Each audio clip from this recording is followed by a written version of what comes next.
have this time. So, great. Thank you very much. Apology for these technical issues, although we prepared it and tested out for a fair bit.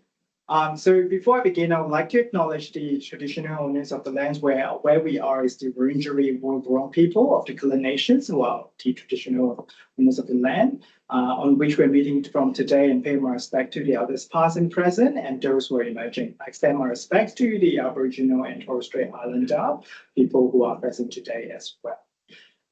Thank you everyone for joining this very great event today as a biobank panel discussions, and I'm very honored to have Professor Jens Habermann and also distinguished panelists on the today, and also I have Professor Jennifer Byrne as my co-chair today as well to lead through these discussions. So a bit of an overview in this session today. It's a very busy, I acknowledge it's a very busy session today, so bear with us about an hour and a half. So we'll be having presentations from Professor Jens Habermann on the BBMRI model, with also me presenting a quick overview on the biobanking landscape in Australia, followed by Georgette, who's going to present about the ABNA, and Professor Michael Doherty on Phenomics Australia. So it's about 45 minutes I think in total, and then we'll be having about half an hour panel discussions with Q&A at the end of that. So I would then like to invite Professor Habermann to share his presentations, but while I'm actually introduce himself. So Professor Jens is the Director General of the BBMRI.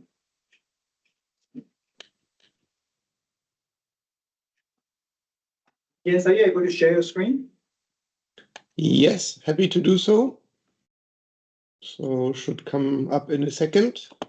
Yes, I can see that already. I'll just have a quick introductions about yourself. Professor Jens Habermann is the Director General of BBMRI-ERIC since September 2020. He is on leave of absence from the University of Quebec as head of sections of translational surgical oncology and biobanking, and head of interdisciplinary center for biobanking Quebec. He had his PhD, his MD training at the Medical University of Quebec in Germany, and received his PhD at the Cancer Center Karolinska and Karolinska Institute in Sweden, and followed by a postdoc fellowships at the NCI and NIH in the US. As board certified specialist in human genetics, he combines clinics, biobanking, and translational cancer research to optimize precision medicine. Welcome, Professor Habermann. Over to you to present about BBMRI model to us. Thank you. Thank you very much, Jennifer and Wayne, to make this meeting happening. And I'm really looking forward to all meet you at some point also in person, but today really to introduce you to BBMRI-ERIC and have some lively exchange afterwards. So many thanks again for facilitating this.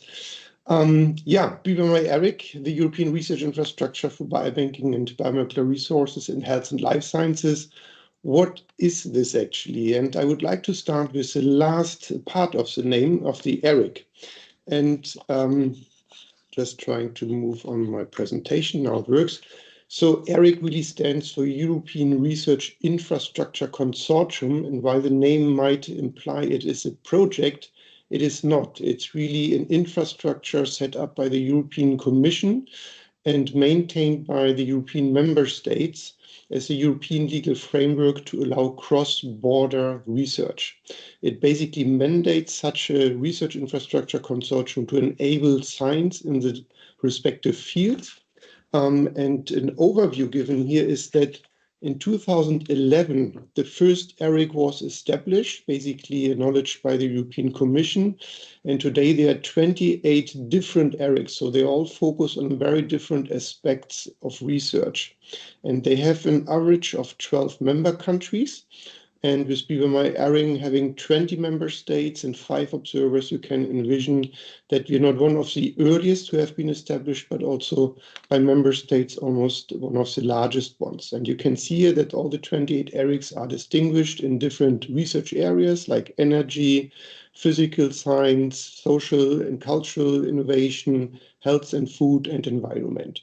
And BBMRI-ERIC belongs to this largest of these 5 clusters, the health and food cluster. And what the BMI stands for, I will tell you in the next minute, so to say. So we are indeed a very distributed health and life science research infrastructure. As I pointed out, we were growing from 12 to currently 20 member states and from 4 to 5 observers. And there's one current and continued observer, which is IAC from the WHO.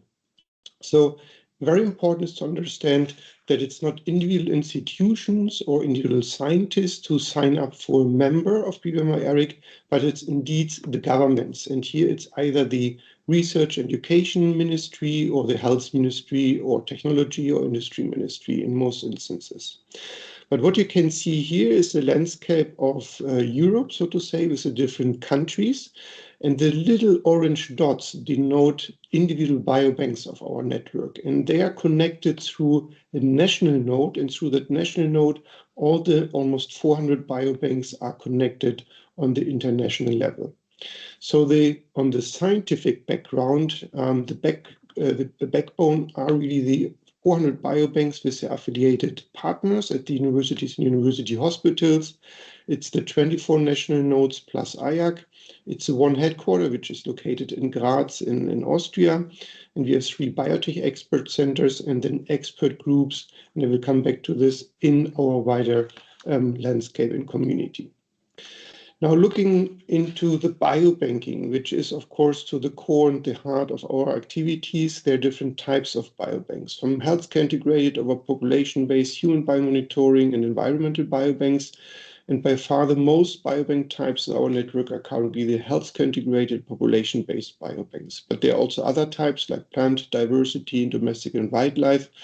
And accounting for all these different requirements that each biobank type needs to have, which is biobank operations and development, ethical, legal, and societal implications, quality management, and information technology. Really, biobanking, as we have set it up in the first decade of BBMRI's existence, really would also allow to enable One Health, basically addressing all the different biobank types across sectors and disciplines. And I will come back to the One Health paradigm towards the end of my presentation. But you can appreciate that this various requirements that any kind of biobank type needs is also basically denoting the setup of BBMRI-ERIC from the headquarter level.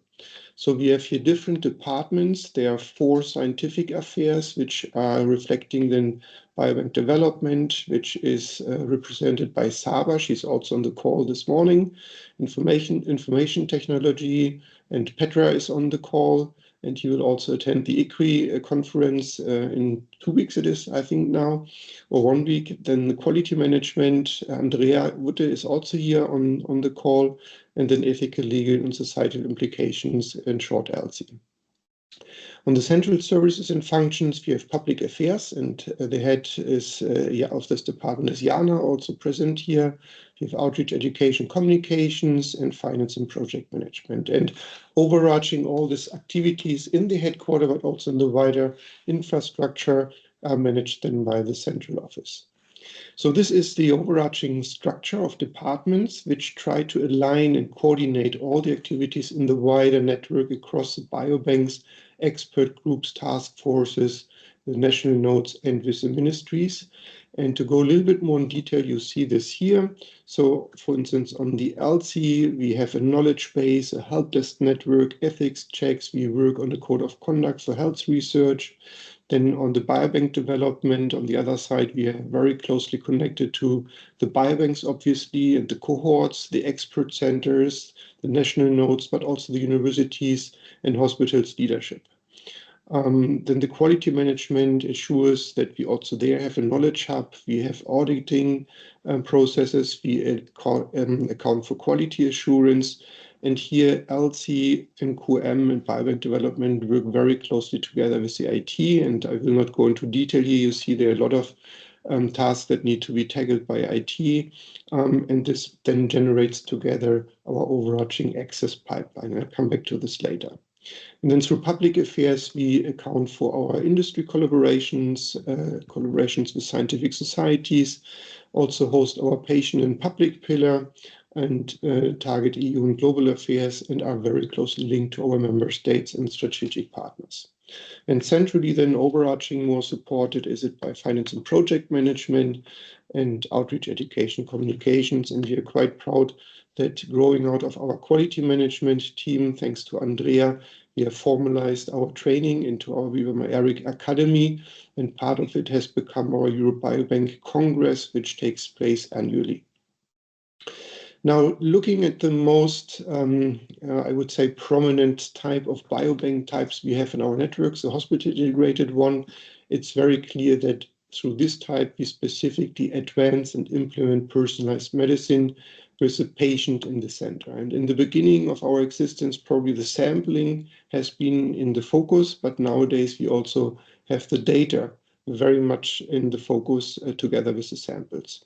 And the biobanks basically facilitate sampling of samples and data along the entire patient path. So from prevention over screening, detection, treatment, prognosis, and so on. And overarching in the network, we have 3 major disease foci, which is cancer, rare and pediatric diseases, COVID-19 infectious diseases, but locally the biobanks collect obviously towards all the local research engagements of the site. Now, if you look a little bit further on the local biobank ecosystem, how we are set up is that you have basically the clinical side on one side and the translational research on the other side, and there is a structural gap which we account still today, which is either the health ministry needs to reimburse for the healthcare, the research ministry on the research side is one aspect. The other aspect is that the fit for purpose for the samples, either for routine diagnostics, requires a different processing and quality of the samples as it might be for new technologies where the sampling needs to be performed in a different, maybe even more sophisticated way. So there are different gaps in between these two sides, and also to exchange data might be another structural gap to be overcome. And this is where the biobanks in the hospital setting have become extremely instrumental. So they really close this gap by in basically starting with the patient recruitment and consenting, sample and data collection, processing and storage, and then through the biobank information technology systems, they can also allow to basically search, request, and enable transfer of samples and data. Now, if you make this system, this IT system of the biobank accessible, then it can enable the access to not only the samples, but also potentially to clinical follow-up and research data. It can also link to biomolecular resources such as any kind of omics technologies, imaging, bioinformatics, and or AI tools. I'm not saying, or we are not saying that the biobank needs and should facilitate all these tools, developments, technologies, and so themselves.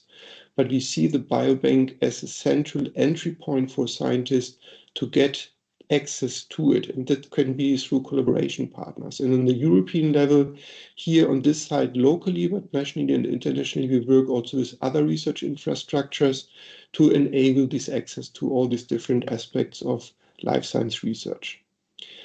Now, if you make this system accessible also on the clinical side, it can easily support patient empowerment, citizen engagement, clinical trials, and even molecular tumor board decision-making. And in this way, it's a learning system that, if you set this up locally, is really beneficial already for the scientist, the clinician, and particularly also the patient. And as the data aspect has become so much more powerful, we regard actually the modern biobanks as data integration centers, including biosamples. Now, if you do this quality certified and then interconnected or connected internationally, it becomes a real powerhouse for research cross-border. And this is actually what BBMRI-ERIC is about. So we have created a federated access pipeline where you see on the right side the network of biobanks and national nodes. In the middle, the patients and the donors who give consented data and samples into this network of biobanks and national nodes. And they, again, put the data basically in our access systems, which is foremost the directory and the federated platform.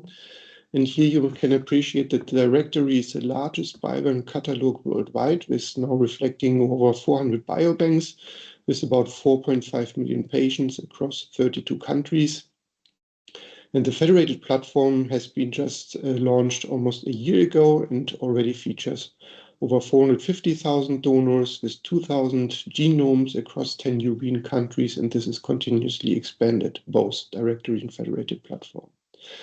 Now, these access systems can be queried by the scientists, by researchers.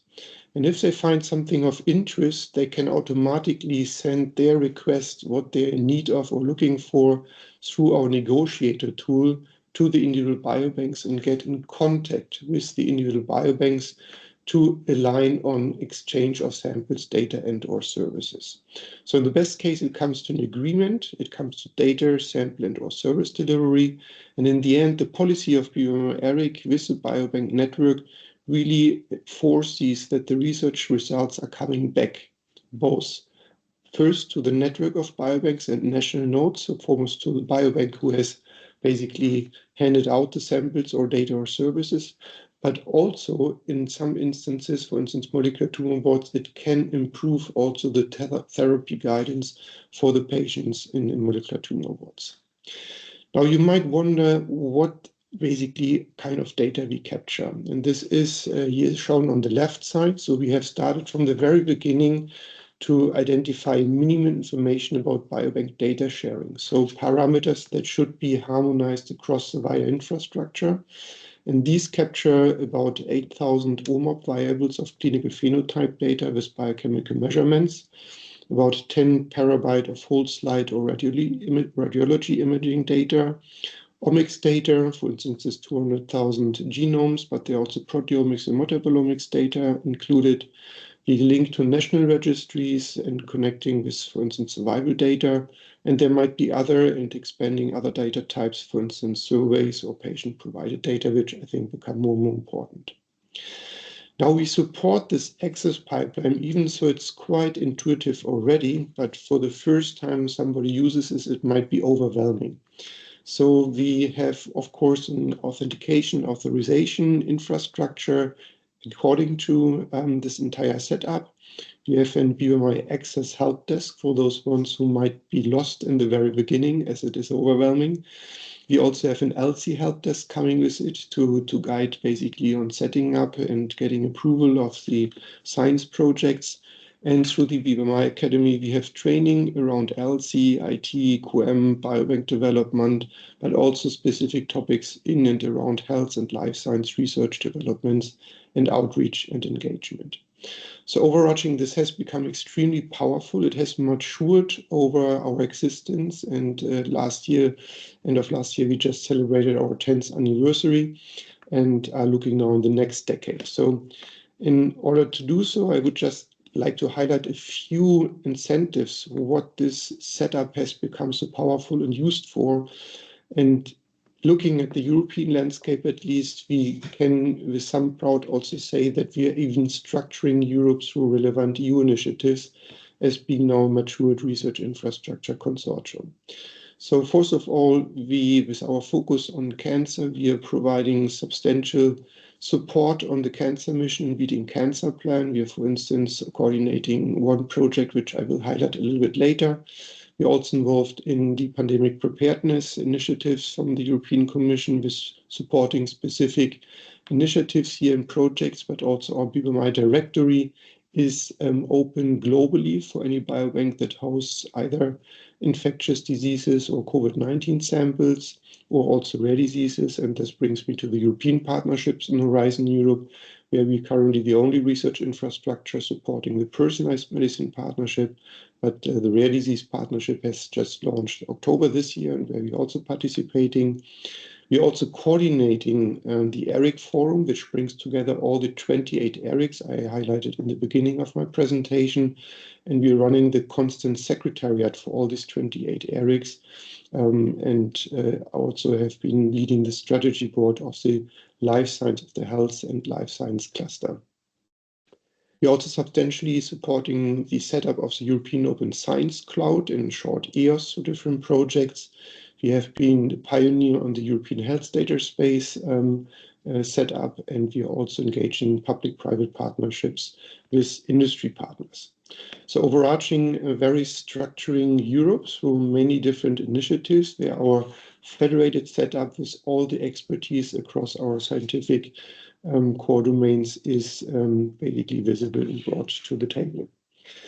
Now, one other interesting aspect might be that the core funding comes from the member states for BBMRI-ERIC, but about 50% of our funding comes through competitive EU funding, which is then closely aligned to our continued developments in our core domains, but also to structuring the European research area through different projects. And you can easily appreciate that 1/3 of our funding actually goes towards health data interoperability. And here we are basically substantiating the infrastructure setup of the Cancer Image Europe, in short OICAM project. We are also one of the 2 research infrastructures and guide here the European Health Data Space, EHDS, on regulatory and federated IT systems. And we are now coordinating as well the integrating large medical cohorts, which brings together much closer the clinical trials, the biobank sites, and the hospital routine setting in order to leverage the access to clinical cohorts into a more efficient way. And this is some implementation study which will probably come in the next years to come.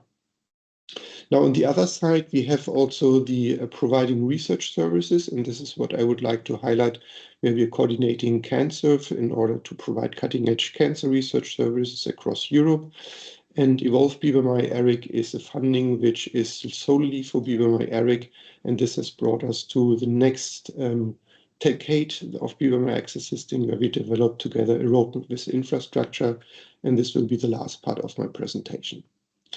Looking first into CanSurf. CanSurf is basically a research project with 15 million euro from the European Commission to basically allow research projects to be facilitated by the research infrastructures existing. And we have, from BBMRI side, brought together here 13 ERICs or life science infrastructures, which are most of them are distributed, similar like BBMRI-ERIC, and we have identified about 130 service providers across Europe who brought together more than 400 cutting-edge services in 9 research fields, from basic science up to applied molecular tumor board guidance and also training. And this network basically brings out calls so that scientists can apply for it, and this is actually also global. So if anyone in your domains is interested in cancer research and wants to apply, which is easier and more intuitive to apply than normal EU calls, then this is also open for you to apply. And we have received an overwhelming number of applications across the globe so far in the first 1.5 years of our setup. And what it really shows that not only through bringing together all these 13 research infrastructures, we are defragmenting the European research area in cancer research, but by creating really this one entry point for scientists, it's an easy access to this cutting-edge expertise, tools and services and data across Europe. And it really facilitates getting almost that it works as a virtual European core facility. So scientists can just pick from independent which country, which university clinic, which research infrastructure, what they need for their research purpose and research project. And therefore they can really start innovative projects with the most latest technology developments in parallel put together. Another aspect, and this is also open globally, is that we have created a European molecular tumor board network with an outcome registry. And this brings together all the expertise in setting up molecular tumor boards, learning from how patients have been treated, so that we can identify almost digital twins, if I may say so, that can then benefit from the experiences that have been gained across the globe. And this is also open for everyone to join. We can't pay for the attendance in this network, but I think it has become a very motivated, dedicated cycle or circle of dedicated clinicians, scientists, and clinicians overarching. Now, after this example of defragmenting the research area for Europe and beyond, I'd like to say that we have then started to discuss with a huge engagement activity with our ministries, with our national nodes and biobanks, stakeholders, including patients, the public, European Commission, other research infrastructures, what BBMRI should target in the next decade. So where should we be in 10 years from now? It was clearly said that we should build up on what we have developed so far, but we should reach further. So also addressing all the challenges that we face in this world, including the political instabilities, including climate changes, what can we do in our domain? And it was coming quite clear that enabling One Health would be the way forward. So we would still maintain our main focus on healthy humans, if I may say so, but we would start to collaborate, coordinate, communicate, and build capacity across sectors and disciplines to also enable healthy ecosystems and healthy animals. So everything that we have set up, we can expand and can offer to other disciplines and sectors to help them to accelerate and bring together all the information needed that also impact healthy humans. And this has become basically the overarching theme of our roadmap for the next 10 years. And with this roadmap that we have set in place now, which has been approved by our ministries, is that it also allows a more aligned activity across the wider infrastructure. So in the first decade, BBMRI was mainly driven from the headquarters, and now we have identified within our community, in the national nodes, in the biobanks, who might be champions on behalf of the wider infrastructure to take certain aspects in own responsibility forward so that we benefit from each other, accelerate and expand on our activities. And the overarching topic here will be adopting the One Health approach to tackle the complex interconnected challenges affecting human, animal, and environmental health. But it will also be at the same time developing and implementing climate-friendly operations from the biobank towards the national nodes and the headquarters, and also advancing in global perspectives. And I think meeting with you here today is already addressing this, because we're not alone on this planet in Europe. So we need to work together. We need to address challenges globally in a synergistic way and join forces here. And that's what we're looking forward to with the highest enthusiasm. So this 10-year roadmap has been launched. It's available. We can also circulate it with a PDF file. Wayne, I can send it to you so that you can distribute it in the wider network. It might be just interesting to have a read in it. But overarching, the short slogan of our vision is biobanking for a healthier world. And this is quite, I would say, comprehensive. Now, just to give you a short overview on our roadmap, it is substantiated by 8 strategic objectives. And as I said, we will build up on our achievements in the first 10 years of existence, but we then also identified that strengthening the national node and biobank community within the member states is absolutely key. And this is basically empowering the national nodes, further intensify member state relations, and attract remaining EU member states, but also outside European Union. Then we need to focus further on the datafication to accelerate it, to enable trustworthy fit-for-purpose data for high-quality research that entails support datafication at the source, leveraging the use of, for instance, data from the hospital information systems in a structured way for research. Address here by LC aspects, data traceability and quality, but also align them across all the European research infrastructures, global infrastructures, and also European data spaces. And overarching, of course, educate, train, and build capacity is very important. And here we will build up on our academy. Then the One Health paradigm to optimize interconnection of human, animal, and environmental health research. Here we need to work very closely with member states, ministries, the European Commission, alliances with other RIs and initiatives also globally, and expand or link to non-human collections overarching for the benefit of the scientists. foster green biobanking and research infrastructure operations. Here we see great identities together with industry in line with the Green Deal concept and foster clean tech innovations. We would like to further strengthen stakeholder engagement and awareness and help everyone to understand the socio-economic impact that we are creating, and also then lead on global standardization initiatives, explore also with policy engagement, for instance, with OECD and UN, and look how we can basically attract also partner countries outside the European space.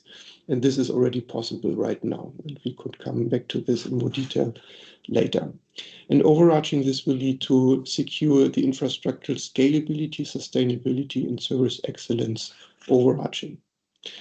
So in short, and this is already the summary, basically, you can see that our overarching setup will not change, but we will expand in the different dimensions, cross-sectoral, cross-disciplinary, towards the One Health, and basically make even more use across the globe of what we have been built up so successfully so far. Short introduction or invitation to our upcoming Euro Biobank Week Congress. This is always where we mingle together with our wider community. This year we had about 700 attendees in Vienna in Austria, and next year in May we will be in Bologna in Italy. And please feel invited to join and to further connect and discuss. Thank you very much. Back to you, Ray and Jennifer.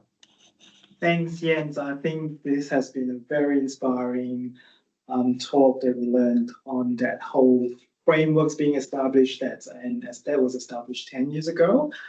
So I'll move on to, I guess, just before I move on to present my on the biobanking landscape. So there is a Q&A functions on the team. So feel free to input your questions and so on that we may at the end be selecting a few questions to address by the panel.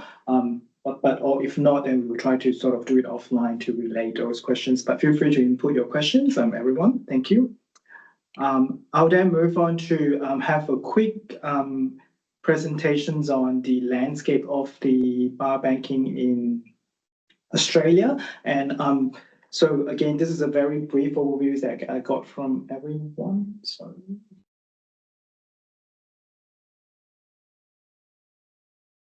Right.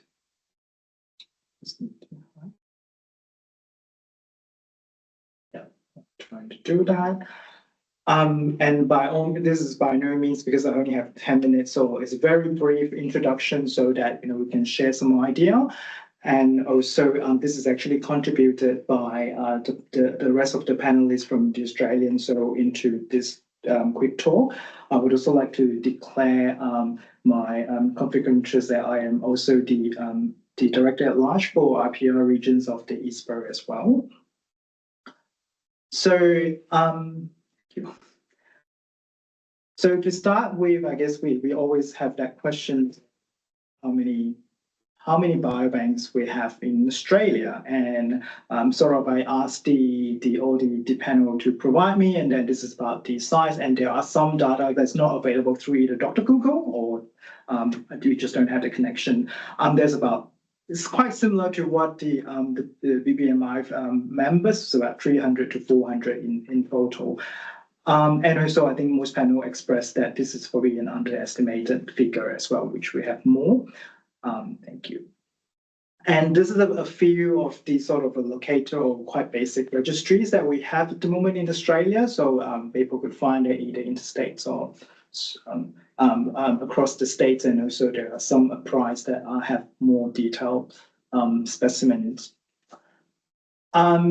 Followed by Dan is just to show you the following few slides are just to show you the sort of a diverse biobanks across different states. As you can see, Queensland, New South Wales, Western Australia, Victoria, South Australia. So there's quite a lot of them. And also we also recently have this Australian Health Biobank that's established by the CSIRO with I think more than nearly 4,000 participants that provide donated their samples. And then this is also linked with the National Health Survey that's funded by the Department of Health and Aged Care. With that, sorry, it was a very brush through because this is just really to show you we do have, quite a lot of diverse different types of biobanking initiatives with different models that you could see from here. And there's obviously no one way to define any model or those infrastructures that we have here. With that, I also asked the panelists to provide a bit of, what do we think as strengths at locally or as national. So I think we pretty much have quite a strong ecosystems here. So as you could see, there's about 300 to 400 biobanks with very diverse sample collections and so on, which is a bit equivalent to the Euro. And we also know that in Australia, the demands of specimens remains very high, and we have all sorts of specimens from just previous few slides, and some of them are populations, disease specific, and there's a lot of great data that generated. I think overall, I would also say that our biobanks or specimens collections are generally on the higher quality side, although we have a handful that has ISO accreditations. But also we do have very high ethics conduct, those samples that are procured that have high ethics conducts. Another one is obviously we do have for over the years of, the use of specimens has been having great impacts to research, such as translational research, public health, epidemiology, drug target development, and the precision medicines. I don't have a national data, so to put it in context, our biobank is Victorian Cancer Biobank. We have done a sort of recently a health economic analysis and showing the return of investments of a figure of $1.59 for every dollar invested by the government. Although I do feel like with the sort of challenges we have, we could actually these samples could have more potentials for creating greater impacts to the community and the research. These are some additional strengths that each sort of specific to states. You could probably have a read. So some are relating to is part of the government strategy. Some have very collaborative, and some have very active, more centralized sort of facilities as well. So they're all quite diverse and different. With the challenges, so I guess, thank you. These are the three key ones that I kind of summarize of what I collected. So really, I think as per the NRI roadmap, the National Research Infrastructures Roadmap pointed out in 2021, we have great high quality biobanks, as I just mentioned. But I think the lack of coordinations is one of the big challenge that we have, that everyone is doing things siloed in that sense. So, and we have quite I would say, complicated landscapes and inconsistent with accessibility and quality of those biobanks. So currently there's no, from my understanding, there's no framework or resources or leaderships to coordinate in that sense. The data sharing and integration is another area. I guess this is a big topic, not just biobank, but also across the whole health and medical research and beyond that as well. And that's sort of in relation to biobank, I think two areas that I really want to point out, which is quite similar to what I think the BBMRI is already doing, is to enable the specimen visibility and access, as well as the sharing of the research data. And finally, I think, most of us will probably agree the funding is always an issue, and the infrastructure as well. Currently, many biobanks are funded through, some have received government support, some are through foundations or some soft funding. And a lot of the current national research infrastructure funding, such as MRFF, are quite targeted to specific projects rather than the research infrastructure funding, and especially targeting biobanking. The infrastructures wise, I guess I'm breaking it down into both digital and physical. So I think some states will have some state of art physical facility, but also I think there's more towards the digital infrastructures that we also need, like what BBMRI has as well.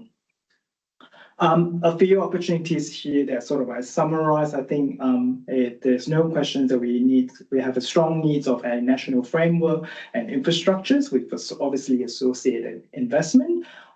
which also enable us to embrace the whole ecosystem, but also conduct some big national studies and interact with other research infrastructures, which is quite aligned with, I think, what Yen has mentioned just now. In terms of regulations, I guess it's like either regulations or strategies that which would include the inconsistency on quality measures, and also to enable the fair principles of biospecimen usage for research. Currently, I mean, we all know that most of the biobanking activities are guided by the NHMRC national statements and also being regulated by the Privacy Act and Human Tissue Acts. But really, the impacts towards more research is probably where we're looking for. Data sharing, as I mentioned, is one of the challenges. So it's really allowing samples to be, to be findable, and also the research data to be utilized just beyond the specific projects. Next, followingly, is the obviously with the AI and machine learning sort of big topic now. So I think there's a lot of opportunities there. And the awareness, I guess, one of the big things that has been pointed out consistently to me is, people doesn't know about biobanking. How do we sort of advocate for that? And to sort of in consensus, it's sort of aligned with what Jens has pointed out as well. It's one of their roadmap is, I think there's now quite a big topics in green biobanking, which I think is still probably infancies in the Australian biobanks landscape, but it's kind of work to sort of consider as well. With that, I would just like to thank all the contributors and also the Jens to present us. I will probably hand that over to I think it's Georgette next to present about the ABNA before moving to Michael. Thanks, Wayne. First of all, I need to apologise because here in Adelaide, we've just had a thunderstorm just come in. So if I drop out, it's because we've lost power. So hopefully not. I'll just share my screen.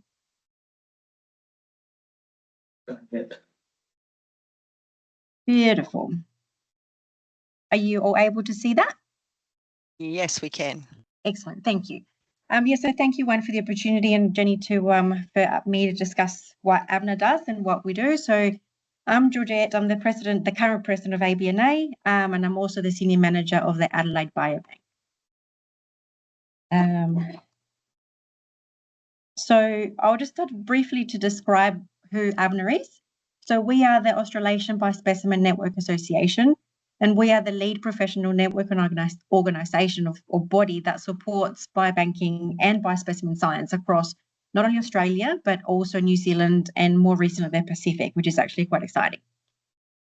We are a collaborative network of researchers from many different disciplines. Obviously, human disease is our main membership, but we also have members from the veterinary science space, as well as environmental conservation and also museum collections. So what do we actually do? We provide members access to key resources, and these include educational resources, things like standard operating procedures, and we also provide them relevant and up-to-date news and information. And some of these may also include employment opportunities. And we do these in a different variety of ways. So we advertise this on our website, but we also have a monthly newsletter, which goes out to our members. And we also do our normal email mail out. We also aim to initiate and nourish collaborations between biobanks across Australasia. And there are various ways in which we do this. And as ABNA grows, we have expanded more ways in which we do it. So we hold an annual conference every year. So it's a great opportunity. We started, I think we've had a single day, grew to a day and a half, and we're up to 3 full days of conference. At this conference, we have the different variety of people presenting and opportunities to do workshops and special interest groups. ABNA has 5 special interest groups, which are not only open to ABNA members, it's actually open to other members of the scientific community and the general public. We hold seminar series. Every year we hold 4 seminar series. 3 of them are online, and we usually have presenters from overseas, and we have 3 presentations and we try to span them all over from the human space, the animal space, and the environmental space. And with the fourth one being an in-person presentation, which we hold normally in the form of a debate, which this year Jenny was a member of, which was great fun. And we do that at our face-to-face annual conference. We also have a member Biobanks register, and I think Wayne highlighted this in his presentation. So on our website, we have a list of all our member Biobanks, and we've also got a specimen locator, which is currently a work in progress, as we've hit a few showstoppers due to our current website developer, but we're in the process of expanding that.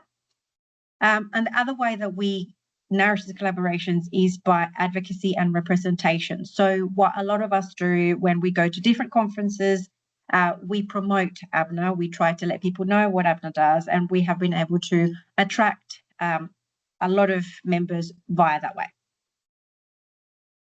So what does our membership look like? In this year, 2024, our membership currently stands at 198 individual members and 56, I think that's actually gone up recently to 60 institutional memberships, keeping in mind that each of the institutional membership can include up to 6 individual members. So, we're getting out there and we've got a good representation, and based on the what Wayne just showed before about the number of biobanks that we have in Australia, this can definitely keep growing. ABNA's membership spans, as I mentioned before, in different fields. Obviously, our main field is in the human disease, so whether it's autoimmune, cancer, cardiac, pediatric medicine, we have a good representation in that space. But what we also have is a very good representation in the non-human space, and these include agriculture, ecology, living biobanks, which is a beautiful one. And what we had this year for the first time was actually space science. For those of you that attended ABNA conference this year, you would have seen we had a session dedicated at biobanking in space. So what is our mission? So to promote best practice in biospecimen collections and management. And as Jan was presenting before, it's something that it's necessary worldwide, and we're trying to promote this here locally and throughout Australasia. We also want to raise awareness and promote the benefits and the role that biobanking plays in biospecimen science.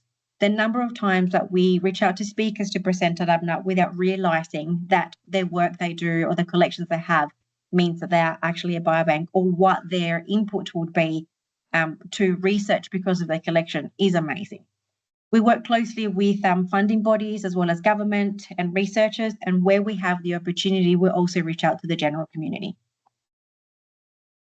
We also like to encourage collaboration and knowledge exchange within our community. And as I said before, we do this in different ways, whether it's a seminar series, whether it's an annual conference or our special interest groups. But we also support Australasian biobanks to promote their services and collections. So, and this is a big key to collaboration, and that's through the member biobank register or through the specimen locator. So that's a brief 4 minutes of what ABNA does. And I'll be happy to take questions at the end. Thanks, Georgette. Following it, because we are running out of short time, so I'll head straight to Michael. Would you like to present about Phoenix Australia and the work that you do? Yes, thank you very much for the opportunity to join this meeting and to share my screen, which I hope you can see. You may want to do it yes. Into presenter mode. Go into presenter mode. There we go. So really just in 2 minutes, just to say, for those who were at the ABNA conference, you've heard this. And for those who weren't at the ABNA conference, I represent the Australian government's interests and intention to support biobanking and collections more broadly as national research infrastructure. Phenomics Australia is one of multiple projects in a national program. The national program is called NCRIS, the National Collaborative Research Infrastructure Strategy. And I think, Jens, this is really the equivalent for the Pan-European ERIC. That's just a simple way of thinking about what NCRIS does for Australian researchers through a nationally pan-state connection of multiple projects, providing the plethora of research infrastructures. But for today, purposes of today, Phenomics Australia, which does have a biobank, our area of expertise is in production and delivery of preclinical models for fundamental discovery and therapeutic development, but very much interested in making sure that we can also represent your interests as the Australian biobanking community, and to bring those interests to investment opportunities to do this properly. And Wayne, you've already made mention of this, that there are roadmaps, national infrastructure, research infrastructure roadmaps that occur on a 5-yearly basis. And it's through those roadmaps or through that strategy that there are opportunities to develop investment proposals and implementation plans against awarded investments. And that's really the message that I have for you today. We're here to listen to the to your needs and to fill in the government forms in a format that provides a compelling business case for investing in national research infrastructure, specifically to benefit biobanking activities in Australia. Wayne, as you've already pointed to, the current roadmap specifically says we can do better at coordinating and integrating our existing biobanks. But that's not all. The NCRIS program has been running now for 18 years. We can go back every 5 years. Every roadmap effectively says the same thing. That was 11. That was 16. This is 11. And back even into the origins of the NCRIS program, 2008, 2006. There has for at least 2 decades been an opportunity to do the things that we need to do today. So this is long overdue, and I think the work that you've been doing for your communities and the way that we can work with you, I think provides a new impetus over the next, say, 6 months to really energise national coordination. And to do that, recently we have formed a biobanking national research infrastructure working group with several of you represented on that group, along with some of the other NCRIS projects and providers. We want to develop a national position, and we would need to collaborate to develop a response to, as I say, an opportunity that we hope that the government, and fully expect that the government will provide for new investments in collections broadly, but specifically we have the responsibility for developing that compelling business case to address the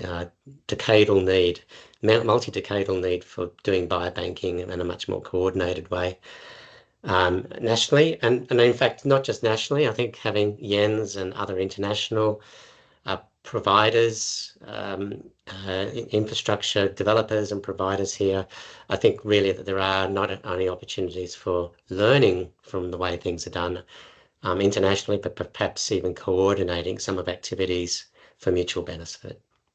Thank you. Thank you, Michael.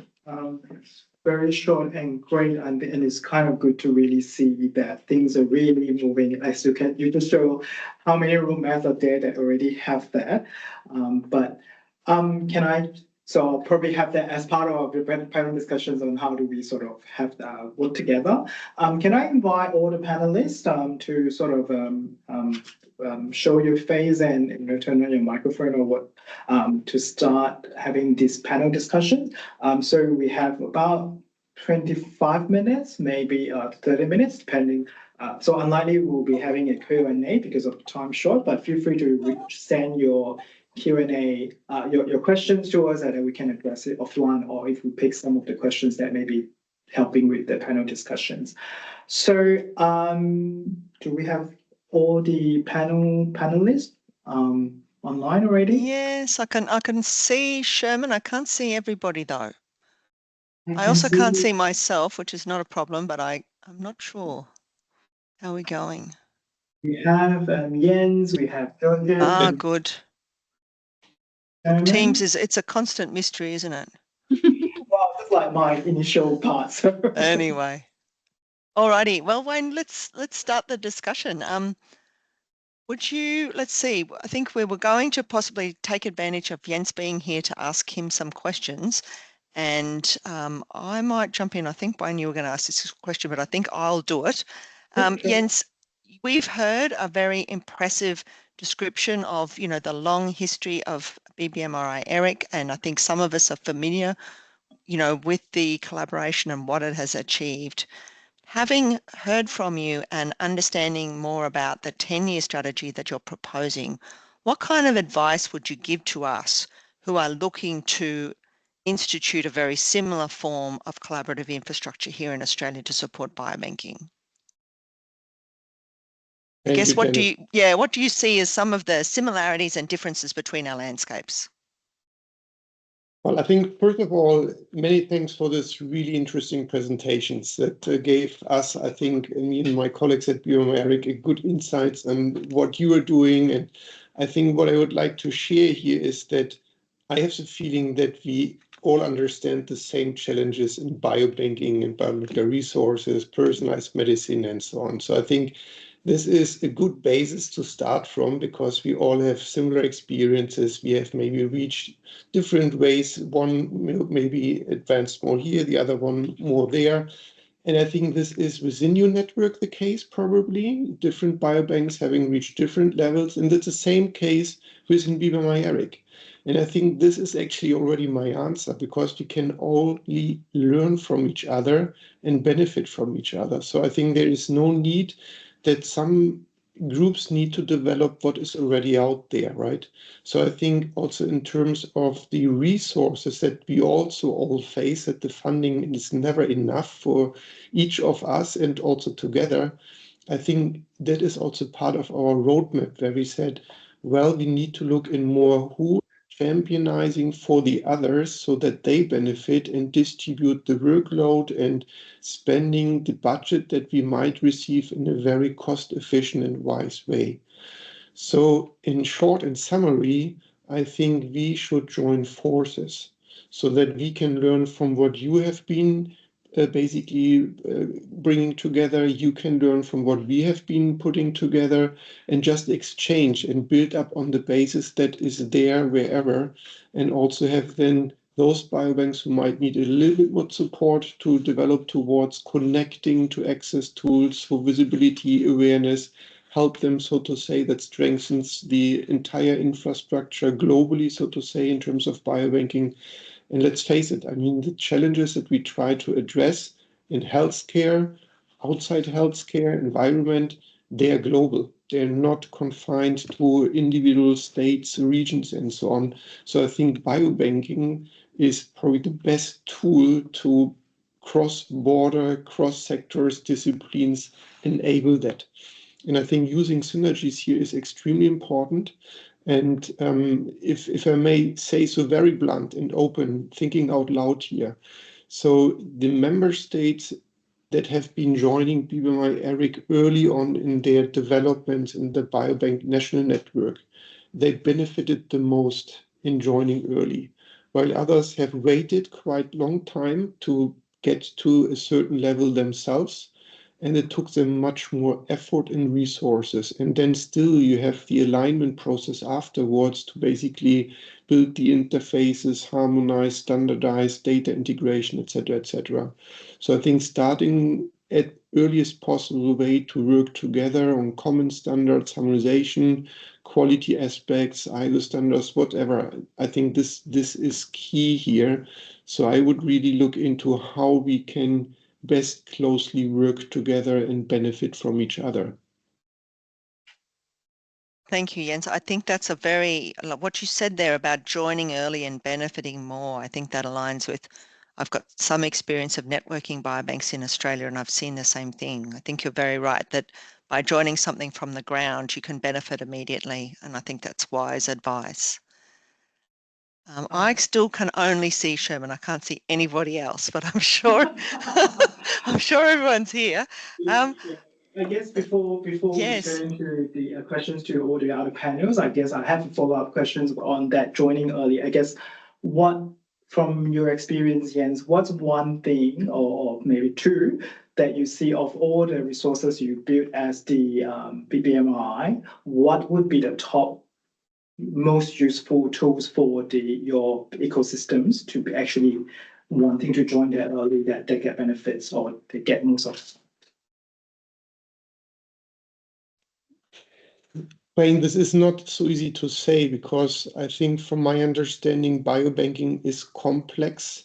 It's basically different aspects that need to make the difference in the end. So I think it's not the number of biobanks, it's not the number of collections, it's not the number of parameters of data, it's also accounting for the quality of it, right?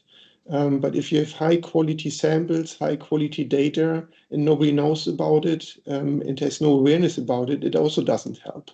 And if the consent is not there, or the ethical and regulatory guidelines, it also doesn't help. So this all is the level where it needs to be brought together, and where we have in our network basically very dedicated experts group across the infrastructure who help with this, also coordinated from the headquarters, but then also making those accessible to our federated platform. I think this is where then the highest visibility is there. And the biobanks who manage to integrate their data and samples into our federated access pipeline, they are also the winners in European competitive projects, because they are seen, they are requested, they can showcase the quality of the samples, the data, accessibility, regulatory aspects, and then they're easily requested from outside, or where we bring them in proactively into European funding projects. And that brings back then reinvestment of their basically setup. So I think this overarching federated access pipeline, backed up by quality management and LC aspects, leveraged by IT expertise, this is basically the running game for BBMRI-ERIC and the biobank specifically. Thank you, Jens. Yeah. Sending over to you. Oh, thanks, Wayne. Now I can see everybody now. That's very good. So we do have a number of other guests joining us, and I just thought I'd briefly introduce those people. So we have Dr. Sherman Long from the Wesley Research Institute in Queensland. We have Professor Melissa Southey, and she's from Monash University and also Biobanking Victoria. We have Dr. Jenny Hui from the Busselton Population and Medical Research Institute. We have Associate Professor Bev Mulhausler from the CSIRO Australian Health Biobank that Wayne mentioned in his presentation, in addition to the people that you've heard from, Georgette, Michael, Wayne, myself. So I might start just by going around the panel and asking everyone to just briefly talk about, I guess, one, in terms of thinking about this national biobanking infrastructure that we have the possibility to propose, what's something that you, from your perspective, would prioritize in terms of this infrastructure addressing existing gaps? I might start with you, Bev, because you're first on my screen. Can you hear Thank me you. okay? We can. Having a few audio connection issues today. No, really fascinating discussion. And I think, from the Australian Health Biobank, as you heard from the introduction, is the first biobank that's linking, or where it's linked to the National Health Survey, and trying to get ultimately a national representative sample across the whole country. But I think a lot of the discussions that we've been having in our team are about how do we make or take advantage of the really rich network of biobanks that already exists in Australia, and how do we leverage that and build those connections so that everyone's aware of what exists out there in the ecosystem, and that we can work together to promote that. I think one of the real challenges with biobanks, I think one of the statistics that really kind of, I guess, I only heard relatively recently, and which I found quite concerning in some ways, is that most biobanks have a less than 10%, maybe 15% utilisation. And that is a real missed opportunity, because the richness of this resource is, incredible, and particularly increase, that the value of these assets increases over time as you have the longitudinal sort of follow-up opportunities as well. So from my perspective, I would really like to see the opportunity to have that national infrastructure that builds visibility of these resources. That means that when a researcher, you know, is interested in a particular research question, that there's somewhere they could go to say, could I actually explore this research question from resources that already exist, as opposed to having to establish a whole new cohort, which we know is what happens often. And I think there's also an opportunity to educate funding agencies about the value of continued investment in these, you know, biobanks over time, because that's when they really realise their value. So that was a lot, but no, thanks, Bev. I think pretty passionate about. Very good points. I might pass to Melissa, because I know, Melissa, you're also overseeing a large biobank in Victoria. I guess, do you have any sort of other perspectives to add on that question from in terms of your role? Yeah, thanks, Jennifer. There's so many different perspectives here, and the landscape is so complicated. It's like an amazing quilt, really. But I mean, I don't really see it as gaps. It's about what are the important elements. So Biobanking Victoria is a federated state of biobanks. So Biobanking Victoria does not consent and collect material. It is a federated state. It's an infrastructure that a very large number of researchers co-use. We have about 52 active biobanks using the facility at the moment, some local, some national, and some linked to international initiatives, some funded through NIH. But it's all driven by research question. So we don't do collections without it being driven by a research question, or about it being driven by a research grant that thought the question was worthy. So that's not always possible, and certainly we need resources where, as Bev said, someone has a nice question, they're not a collector and they want to find the collection to answer their question with. But at least in large epidemiological questions, it tends to be the other way around. But I think the obvious things like lack of visibility, and how do we make all these things seen, and how do we make all these things seen by funding bodies, because the ad hoc award of grants to really good things still persists this sort of siloed effect of some great things. I mean, Bev, I don't know how related you are to our DNA, but that's another initiative that could almost be described the same as yours. And I think for many people, even people very close to biobanking and research and, population genetics, don't understand what is around for research. So I think visibility and communication and coordination, all of those things, sorry, I'm rambling all the obvious things off the top of my head, are really important. And it's really hard to find a way to solve that. I mean, we sit in a very complicated system of funding and a complicated system of institutions, and it's really hard to solve that. And of course, privacy and ethics and everything else adds to the layer upon layer upon layer of how we have to manage this. But it was such a lovely presentation, Jens. I think you provide some inspiration that all of these things can be addressed in a landscape that facilitates the movement of these very basic things across it and around your lovely ecosystem. So thank you so much for the presentation. And Jenny, it wasn't even a question. It was a rambling. I'm sorry. No, thanks, Melissa. I think that's really great. And actually, the model in Biobanking Victoria is quite similar to the statewide biobank as well, in that we are driven by, researcher-driven collections. We don't consent. Our custodians do that, and we provide biobanking services. So I think we've got a kind of a similar model, which shows that many of us are doing similar things, and therefore, creating those synergies at a national level, I think, will actually be quite easy. Jenny, I guess from the WA perspective, the Busselton Health Study is, I think, one of the longest running health studies in the country. What's your perspective, I guess, on biobank use and how you engage with the researchers that have used this study over such a long period of time?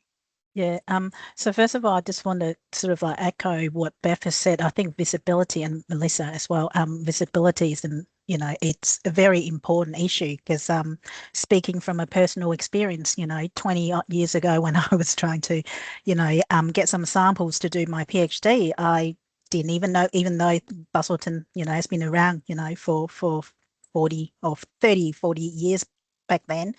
I didn't actually know about it. And so I actually went along thinking that, you know, I can go and collect all this sample. You know, I've got 3 years to do my PhD. I can do that. But, you know, after a year, I collected 3 or 4 samples, you know, by myself.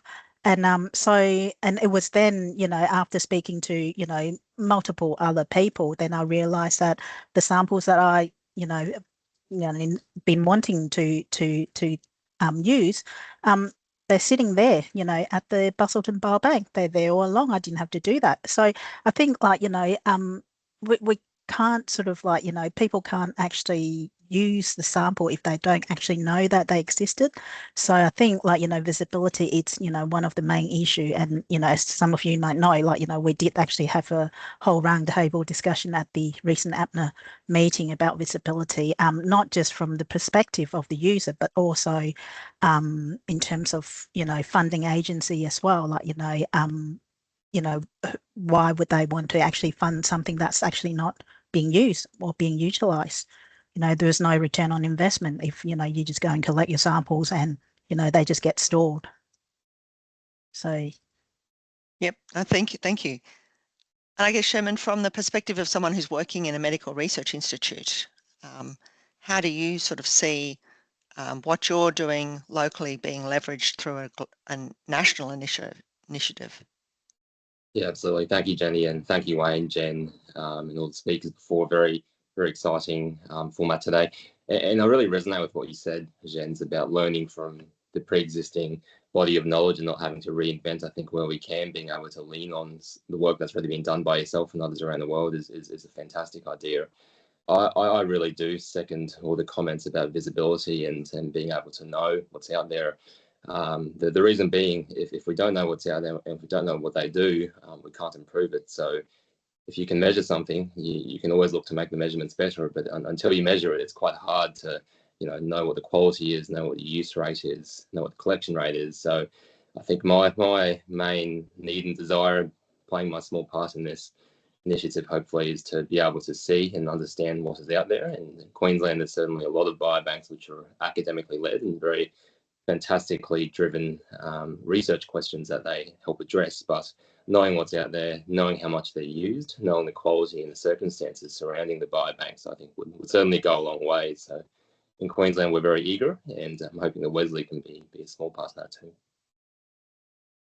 That's great to hear. I might hand back to you, Wayne. I've been directing questions for quite a bit. Good. I don't know if Georgia has anything to add before I move on to the other questions. I was just going to add, wearing my University of Adelaide hat.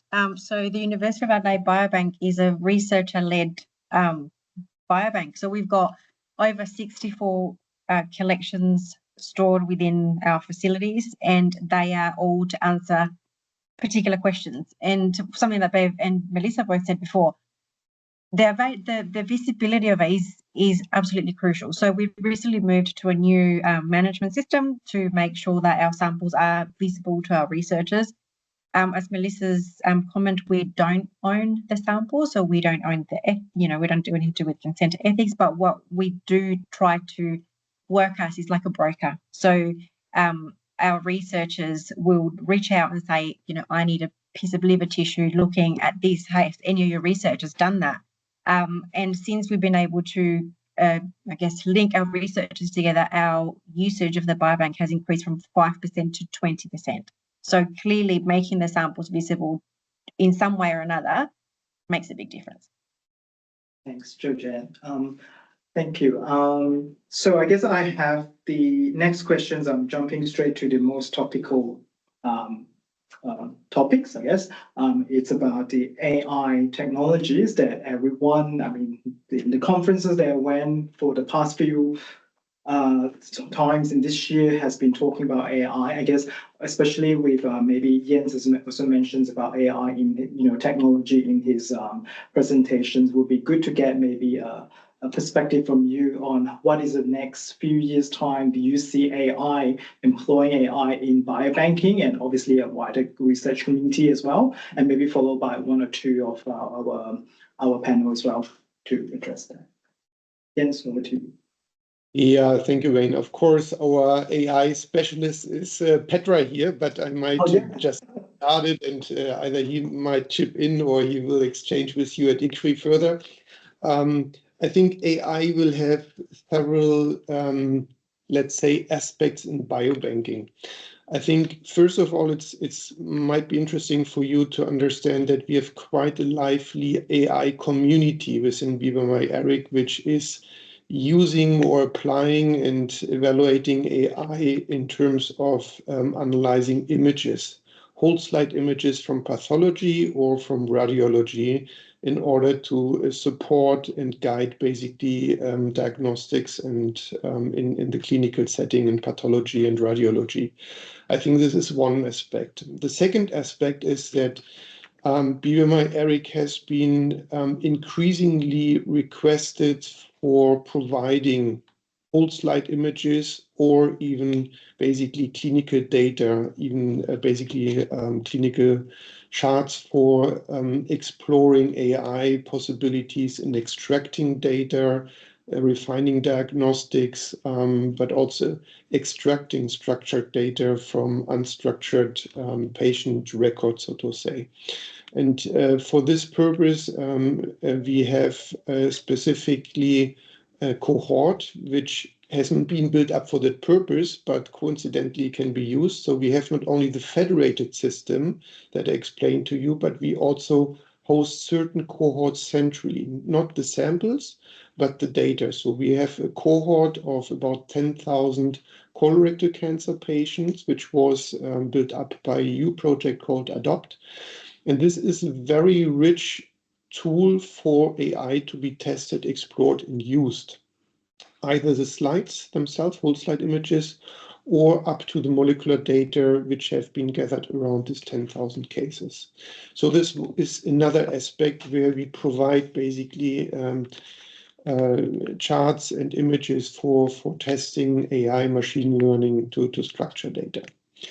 Then there's a third aspect, which brings us to the European research infrastructure landscape, because we're also starting to explore how we can implement AI tools to guide users to find and basically propose what might be best used for research projects. So if our access tool is basically requested by a scientist, that this is accompanied by an AI driven mechanism to guide the requester basically through our tools, or propose, like if you go to Amazon and you look for a specific product and then you get like, oh, other users have also looked onto this product because in combination it might give an added value.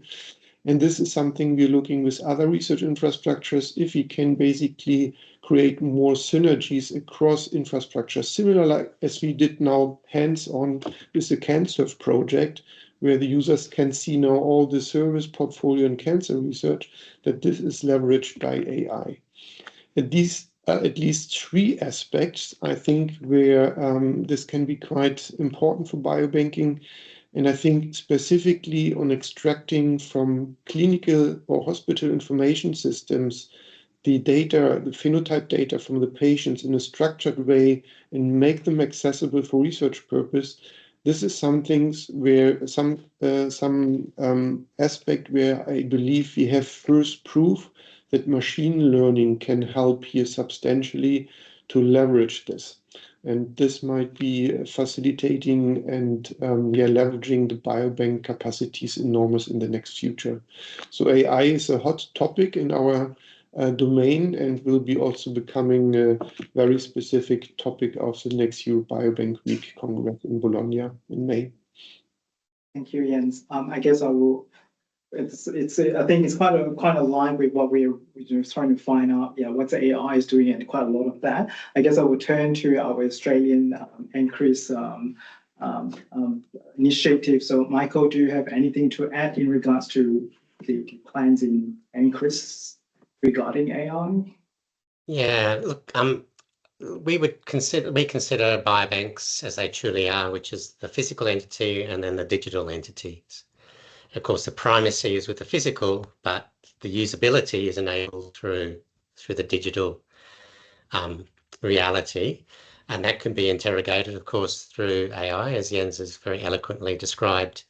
And in fact, the near-term opportunity for us through national research infrastructure investments is through the digital components. And in fact, we're looking to do that in the next couple of months, whereas the downstream of that would be to look for additional support to actually curate the physical samples.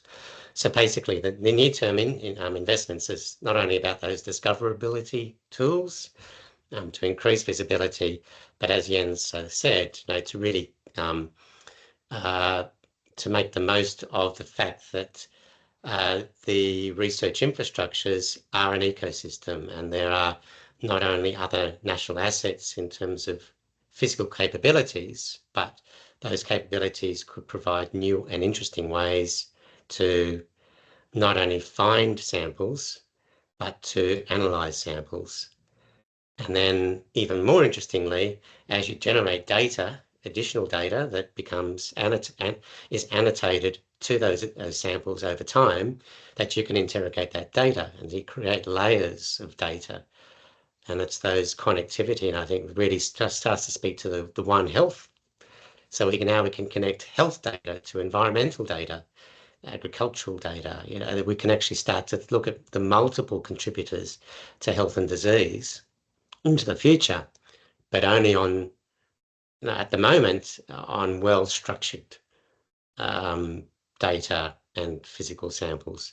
Perhaps with the future that AI could offer is to accelerate those multi-axial interrogations on unstructured data. Thanks, Michael. I think that's exactly what I have in mind. I mean, not that I'm an AI expert at all. I guess with a lot of different data sets coming together, and I think there's a big discussions across in the country in talking about ARDC and also the Australian cancer data frameworks. They're all talking about how do we link everything together and integrate all this data. I think that sort of AI is where we're gonna sort of hopefully that solutions that we have and work together on, which I also hear quite a number of that sort of ideas in some of the conferences already. So I'm acknowledging that there's only 2 minutes left. I guess, Jenny, shall we sort of have a bit of quick conclusions? But I presume. I think so, Wayne. I think, look, I just wonder with Petra here whether, Petra, are you able to comment on, I mean, and Melissa, I can see you might have your hand up as well. Petra, are you able to comment? I guess, of course, everyone's very interested in AI. Of course, AI can also generate misinformation and lead people down, the wrong path. So can you comment on your views on keeping the human in the loop in all of this? How do you see that working? That's a very good question, and it's not for actually 1 minute that is left, honestly. Yes. Petra, you need to speak louder. Yes, that's a massive topic, which we can't cover in remaining 1 minute, but it has multiple aspects to it. It has, say, intrinsic properties of the AI. I mean, specifically, you might encounter this with generative AI models, which can easily hallucinate. But there is also inherent issue of trust in the AI, even in not non-generative models, and there are now big domains working on explainability and trustworthiness of AI. And actually the biobanks can support this from multiple sides, as you said, involving human in the loop. I mean, biobanks are centers not only of samples, but of data, which we have already discussed, and sometimes it's forgotten because it kind of, especially for the people who are coming from a research background, it kind of comes automatically. But then once the biobanks become infrastructure units, it becomes more complicated, so that the data gets collected at a defined quality. But it's also the humans, the services that are in the loop, and typically we are using BBMRI as a source of expertise as well for if you're developing AI models. models, and you are doing any explainability and trustworthiness of this, you need experts in the loop. You need this link, so that can be also procured through the biobanks if they become really like complex integrated biobanks. And then it's about the trustworthiness of everything in terms of data samples, because if you train AI models on garbage data, you get garbage models, basically. So another aspect is the whole mantra of biobanking, having rich and quality assured data, be it accompanying samples, generated samples, and then using the expertise that is in the biobanks to enable the explainability, to enable human-centric validations. We are now working with some nodes on even setting up centers that would support trustworthiness and certification of AI models, for instance, validation of AI models. So these are all topics that can be covered in our mutual collaboration. I think we're going to have to invite you back, Petra, and you'll have to talk about this for longer than 1 minute. But thank you. That's all. I think recognizing biobanks as center of expertise is really a lovely place to, I think, perhaps end. I'm going to thank personally all of our speakers. I want to thank Wayne, who has been really the driving force behind today. I'd like to thank Jens very much for a wonderful presentation, all of our other speakers and our panelists. And I think we look forward to working with you all over a very exciting 6 months, I think, that we hope will be transformative for the research use of biobanks and collections. And a great thanks as well, of course, to Phenomics Australia for your leadership in this endeavour. So thanks, everybody. Hopefully we'll all hear from you soon. And thanks again to Wayne and the team at VCB for putting on a really wonderful day.